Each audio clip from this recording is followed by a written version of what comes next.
कि ये फराइज chairman PTI ने हमारे वाले किए, उस वक्त किए जब कोई सोशल मीडिया पे या प्रिंट या इलेक्ट्रॉनिक मीडिया पे बोल नहीं रहा था, और उन्होंने हमें तर्जमान मुकर्रर किया ताकि हम पाकिस्तान तहरीक इंसाफ का मैसेज उनके वर्करों को और पाकिस्तानियों को पहुंचाएं। और उस आड़े वक्त में हमें ये जिम्मेदारी खान साहब की तरफ से मिली, और हमारी कोशिश ये होती है कि अपनी बातों से, अपने टाक से, एक तो आपको बाखबर करें कि अदालत में हमारे साथ क्या हो रहा है या हम क्या कर रहे हैं, और दूसरा ये है कि हम पाकिस्तानियों को इस माहौल में जहाँ पे डर और खौफ फैला हुआ है उनमें लोगों को हौसला दें, अवेकन करने की कोशिश करें।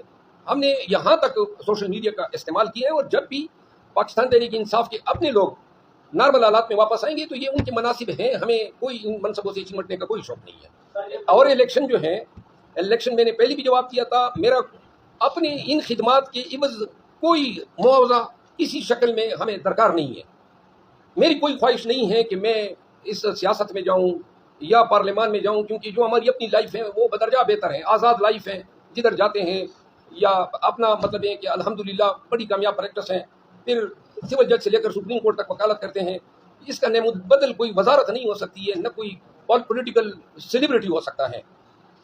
लेकिन यहाँ पे ये मैं ज़रूर कहूँगा कि अगर खान साहब वो समझते हैं कि उनको शायद उनके साथ नज़दीकी रफ़क़ाए कार में वकला रहे या मुझे वो कहते हैं, तो मैं उस वक़्त खान साहब को अपनी गुजारिशात ज़रूर बताऊँगा, लेकिन मैं उनको कतईन इनकार नहीं करूँगा अगर उन्होंने चाहा।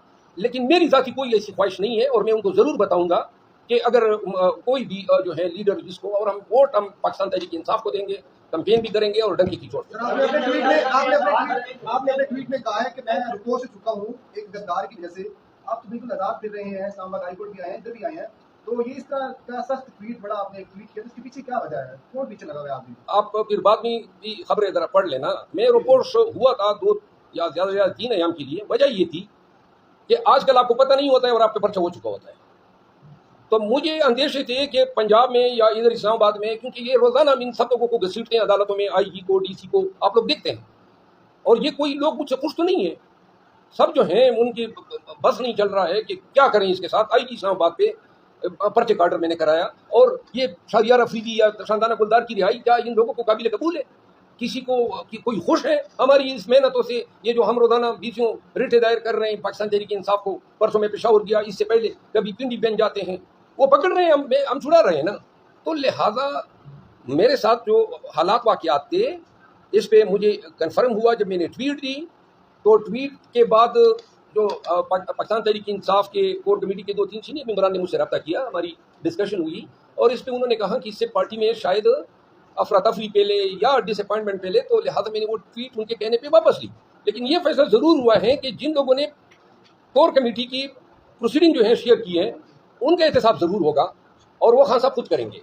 मैंने फिर ये किया कि इस्लामाबाद हाई कोर्ट से प्रोटेक्शन ली, रिट की वहाँ पे। इस्लामाबाद हाई कोर्ट ने मेरी गिरफ्तारी से इन सबको मना किया हुआ है। जब ये अहकामात हो गए तो मैं मंदरियाम पे आ गया। अब मुझे मतलब कानून की प्रोटेक्शन हासिल है, और इस वजह से, और देखिए एहतियात करना ऐसे हालात में कि आजकल तो सेनेटर, एमएनए, एमपीए, मालदार, गरीब, हर एक उठाया जा रहा है, तो मेरे सर पे सींग तो नहीं निकले हैं कि ये मेरे साथ इस तरह केयर करना करें। और हम देख रहे हैं कि लोअर कोर्ट का जो भी फैसला होता है, जब अपर कोर्ट में जारी होता है तो फैसला रिवर्स हो जाता है। और क्या ये लगता है कि पाकिस्तान में जो जजेस हैं वो इतने क्रेडिबल नहीं है, या उनको इतना बढ़ाया नहीं जाता, या उनका प्रेशर होता है क्योंकि आप भी माजी में एक जज है, प्रेशर बेस करते हो, क्रिटिकल बेस? नहीं, मैं देखिए ये आपका सवाल, तो इसका जवाब देने के लिए तो हमें 2 दिन इधर बैठना होगा। ये सवाल आपने बड़ा जनरल कर दिया। कोई स्पेसिफिक सवाल करें कि फलां तोशा खाना केस की बात करें, मैं बता सकता हूँ। हमारे बहुत अदलिया में बहुत सारे अच्छे जज साहिबान भी हैं, बहुत आला पाए के जज हैं, लेकिन बात यह है कि आला पाए के जज साहिबान तक केसेस पहुंचेंगे तो उनकी जो परफॉर्मेंस है वो सामने आएगी। हाई कोर्ट में, हर एक हाई कोर्ट में चीफ जस्टिस साहब केसेस भेजता है। इमरान खान के जो केसेस हैं वो चीफ जस्टिस साहब खुद उन पे बैठे हुए हैं। तो किसी, अब देखिए, इत्तेफाक से शांताना गुलजार और शाहरियार अफरीदी का केस जस्टिस बाबर सत्तार के पास गया, इत्तेफाक से उधर रंगेज का केस जो है वो chief justice Peshawar high court Ibrahim Khan के पास गया, इत्तेफाक से शाहरियार अफरीदी का वो केस जो था वो GHQ अटैक केस अनवारुल्लाह पन्नू साहब के कोर्ट में गया। तो वहाँ पे हमें तब पता चला ना कि यहाँ तो इंसाफ अभी हो रहा है। हमारी इस्लामाबाद हाई कोर्ट में जितने भी जज साहिबान हैं वो सब इंसाफ करने वाले लोग हैं। ये जो इमरान खान की केसेस हैं, सिर्फ इस हद तक हमने चीफ जस्टिस साहब को इस्तदा की, फिर वो भी हमारे यानी चेयरमैन PTI ने 2 दफ़ा जेल से ये पैगाम भेजा। उन्होंने कहा कि हतम में रेफरेंस दायर करने के लिए तैयार हूँ अगर ये अपने से नहीं हटाता है। बहालत मजबूरी हम 186A के तहत सुप्रीम कोर्ट चले गए।